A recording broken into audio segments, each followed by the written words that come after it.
Xorazmda qaysi blogerlarni kuzatasan? Ulan məni kisəsin Murat. Xorazmda qaysi blogerni kuzatasiz? Şeyx Bors bilan Begiponi. Kontentlari yoqadi shu. Mana Bobur Nurmetov yoqadi. Asosan Yana? studentlar uchun video olgan uchun yonimda yuradigan buni ham. Xorazmda qaysi blogerni doniysizlar, lekin kuzatmaysizlar? Qizlarni ko'pincha shu. Qizlar kim? Qiz blogeri misol uchun ya Akulamadi u kimadi u Aha. qiz bor u shuni donimon lekin uncha kuzatavermayman. Qanaqa videolar chiqishini xohlardingiz Instagramda? Motivasyon videolar asosan boshqalarga motivatsiya beradigan yoki to'g'ri videolar. Behruzbek. Ish videolar chiqaradi. Yoqamsiz sizga ijodi? Nechun ko'rasiz? Aynan pozitiv bo'lgani uchun, pozitiv desa energiya boy. Qaysi blogerni doniysiz, lekin kuzatmaysiz? Ish Xorazmdalarda. Hammasini kuzataman. Kimlarni kuzatasizlar? Begipo, Redshish. Begipo, Redditch yana? Shu Xorazmda nechta kontentlar chiqishini xohlardingiz blogerlar tarafdan?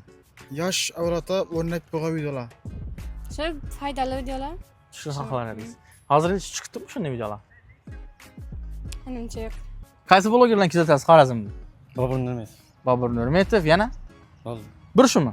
Xorazmda nechta kontentlar chiqishini xohlardingiz shu Instagramda? Xorazmda Ava. futbol ko'pincha. Futbol? Futbol haqqında chiqishni xohlaysiz. Sumumin bozarda çıxıb birdən balan küzətəmən köplər. Mo'min bozorda adı bormi? Abdulazizləgə. Abdulaziz? Ha. Aha, yana? Keyin Soxruqdayam bala başıda çıxıb birdən. Son Aha. küzətəm. Köprak şu vaylanıb özlərimiz alıb çıxsaq yaxşı olardı. Vayını olib chiqib turibdilar-ku. Yox, buradan amindən. Ha, öz ideyani o'zlari aytishni xohlardingiz. Normalni yak bizim kuzatadigan Reddit iş var. Ne o dedi? Barını badin gösterdi lan.